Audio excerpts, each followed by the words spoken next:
8 জুলাই 2024 কোটা ব্যবস্থা বাতিলের দাবিতে ফের উত্তাল হয়ে ওঠে রাজধানী সহ সারা দেশ।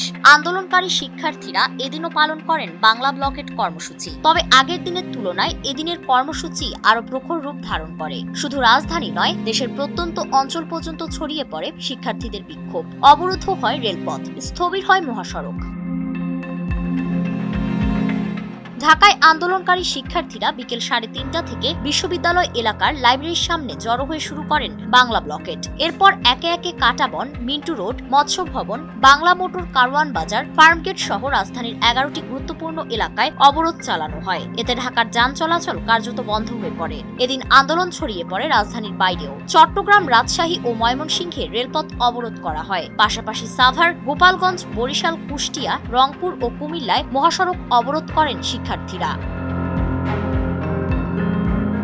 শুধু অফলাইনে নয়, অনলাইনেও চলে প্রচার ও গণসংযোগ। রাতের অবস্থান কর্মসূচি শেষে শাহবাগে দাঁড়িয়ে নতুন কর্মসূচির ঘোষণা দেন বৈষম্য বিরোধী ছাত্র আন্দোলনের অন্যতম সমন্বয়ক নাহিদ ইসলাম। তিনি বলেন, আগামীকাল আমরা সারা দেশে গণসংযোগ করব, আর 10 জুলাই থেকে শুরু হবে সর্বাত্মক বাংলা ব্লকেট।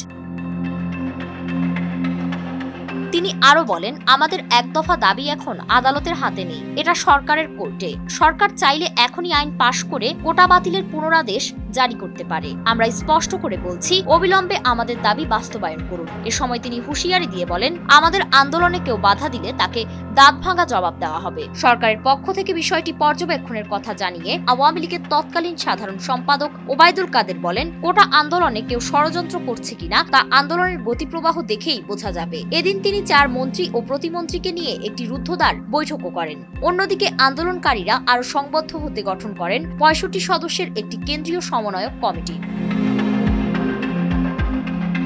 সরকারের উপর চাপ সৃষ্টি করতেই আন্দোলনের নেতারা এদিন সরাসরি 3 দিনের আলটিমেটাম ঘোষণা করেন। এদিন বিকেল 3টা থেকে আন্দোলন শুরু হওয়ার কথা থাকলেও আন্দোলন বাধাগ্রস্ত করতে নাহিদ ইসলাম, সার্জিস আলম, হাসনাত আব্দুল্লাহ, আসিফ মাহমুদ, সজীব ভুঁইয়া ও আবু বাকেরকে ঢাকা বিশ্ববিদ্যালয়ের উপাচার্য কার্যালয় সংলগ্ন লাউঞ্জে ডেকে নেওয়া হয়। ডিজিএফআই কর্মকর্তারা সেখানে তাদের আলোচনার নামে আটক রেখে কর্মসূচি ব্যাহত করার চেষ্টা করেন বলে অভিযোগ ওঠে। শিক্ষার্থীদের দৃঢ় অবস্থান, ব্যাপক উপস্থিতি এবং গোয়েন্দা নজরদারি সব মিলিয়ে 8 জুলাইয়ের বাংলা ব্লকেট কর্মসূচি পরিণত হয় একটি টার্নিং পয়েন্টে। আন্দোলনকারীরা সেদিন যে বার্তা দিয়েছিলেন তা ছিল একেবারে স্পষ্ট, কোটা বাতিল না হওয়া পর্যন্ত রাজপথ ছাড়ছেন না তারা।